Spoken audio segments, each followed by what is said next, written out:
The next exercise we are going to see is correlation analysis using SPSS. For this, we can make use of the sample data. Click open, click data. Then you can see a data called advert.sav. It is advert.sav. This is the sample data available with SPSS. And click open. Here we have the data advertisement and sales. The advertisements cost is given, and the sales that has been generated after the advertisement is also given. Almost the data is 24 data we have for both advertisement and sales. Here is the variable view. So let us go to correlation analysis. Keep your cursor in data view. In data view, click analyze, then click correlate, then click bivariate.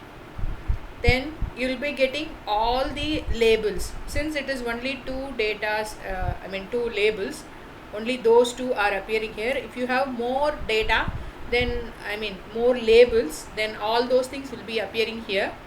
So you have to select which is required, to which kind of variables you wanted to perform this correlation analysis. So now we are going to perform for both advertisement and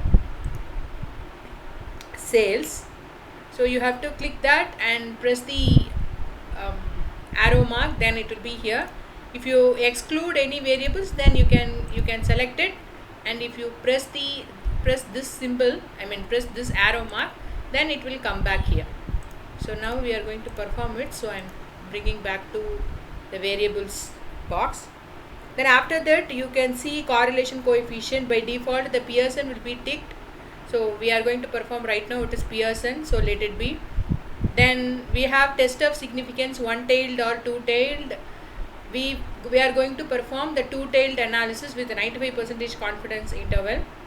Then the flag significant correlation will be checked by default, so let it be. Nothing to do with option, style and bootstrapping. So click OK. Then you will be getting the output in another window. Here in this box we can see the headlines, the labels that we have given for the variables will be here. Then you will have Pearson correlation for the both advertisement and the sales, and also for the second variable also. So for both the variables it will have correlation. So generally the same variables will have a correlation 1, and you have to check with the another variable. For example, advertisement with sales, first you have to see whether this correlation is fit, whether the correlation is correct, whether you are going to accept the null hypothesis or alternate hypothesis. This significant value plays a vital role. It is 0.000. Generally the significant value should be lesser than 0.05, that is lesser than 0.05. Then you can accept the alternate hypothesis, otherwise the null hypothesis will be accepted. So here there is a significant difference between advertisements and sales, which because the significant value is lesser than 0.05. So we are accepting the alternate hypothesis. In other words, we are rejecting the null hypothesis. Then usually in research papers, in recent trends, they talk about only the alternate hypothesis, whereas in traditional research papers we can see they talk about the null hypothesis. For example, if you want to interpret this correlation output in traditional way, they say the null hypothesis is rejected. In contemporary research papers, they will interpret this output as the alternate hypothesis is accepted. So both are same meaning, only the way it is being highlighted, whether you are going to highlight the null hypothesis or alternate hypothesis, that is where the interpretation and the researchers' interest comes to play.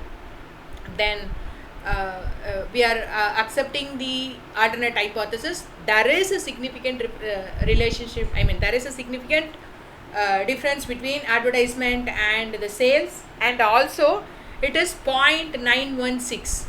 the relationship is positive because correlation lies between -1 to +1. If it is minus, then there is an inverse relationship.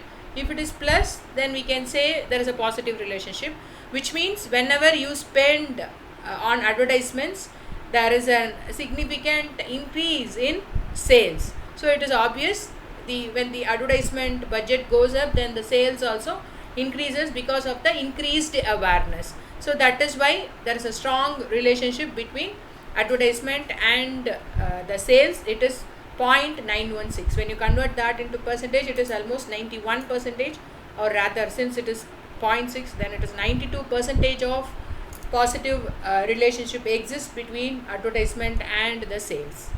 So this is how we can interpret the correlation, and this is the output for correlation in SPSS. You can copy this output by right clicking your mouse and copy as.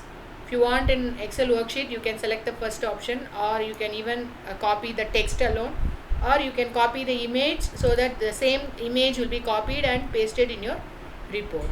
Thank you.